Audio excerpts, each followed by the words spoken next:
Healthy and wealthy.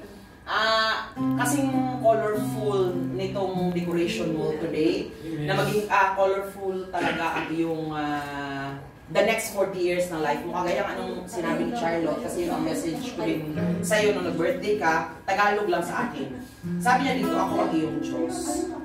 Iingatan kita hanggang sa pumuti ang iyong buhok at ikay kumanda. Ikay aking likha, kaya tungkulin ko na ikaw ay ligtas sa akin.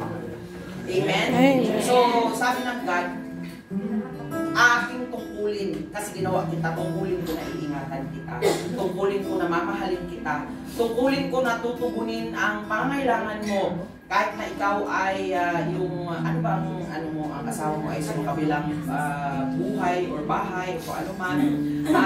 Ako naniniwala at nananampalataya at hindi na ikaw ay magpapasuloy na maglilingkod sa Panginoon saan ka man dali ng God. And this is just a new beginning sa mga bagay pa na gagawin pa ng Lord sa iyo. Marami pa siyang ipaparana sa iyo. Patuloy ang heart mo na mag-trust at maglingkod sa Kanya. Marami siyang, I believe, open doors na maa-amaze ka na lang, Lord. Wala pala talagang, wala palang matanda sa iyo.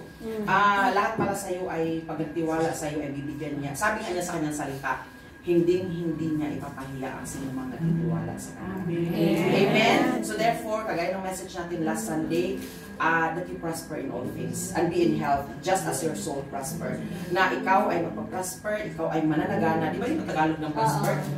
Mananagana sa lahat ng bagay at ikay patuloy na maging malakas at ipatuloy mo yung masayahin na puso at ang puso na naniniwala at nananampalataya sa Diyos kasi yan ay hindi ka ipapahiya ng Panginoon. Can we all stand? Amen? And can we all stretch our hands po kay Ate Linda? Amen. At let us pray for her. Amen. Father God, maraming pong salamat sa 60 years of being such a good God, being such a good Father, isang mabuting Ama kay Ate Linda, Father God. At alam po namin, Panginoon, itong edad na ito na siya po ay malusog, siya po ay nakakapag-party, siya ay nakasaldamit ng napakaganda, ay isang napakagandang regalo na nagmula sa inyo. Minsan, Panginoon, hindi po pera ang magandang regalo. Amen. Ang oftentimes, the greatest gift is good health. At marami po salamat dahil sa ating Ida ay nakikita namin at the age of 60, very strong, very beautiful, mayaman, maraming bulawan. Marami po salamat sa buhay ni ating Ida, Panginoon, at nandito with the celebration of her family and her friends. Ang kanyang mga kaibigan ay nagpapatunay na siya ay napakabuting tao, and apart from that, matulungin na tao. Father, I pray that you will continue to bless her so that she will be a blessing to many, Father God. I believe at her age, at her 60 years of age na, Panginoon, you are going to open doors of opportunities for her na siya mismo ay maa-amaze sa ginagawa mo po sa kanya, Panginoon. Marami po sa Happy birthday to you. Happy birthday, happy birthday, happy birthday to you. At ito po ay ang munting regalo sa iyo ng, wala namang munting regalo.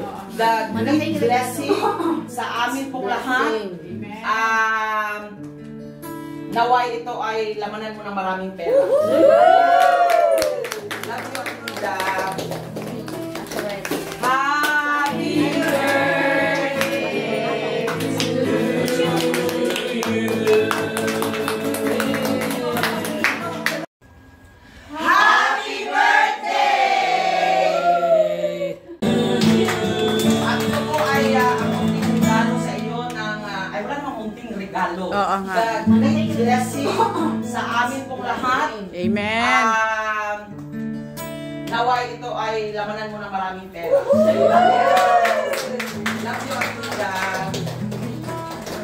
Happy birthday to you.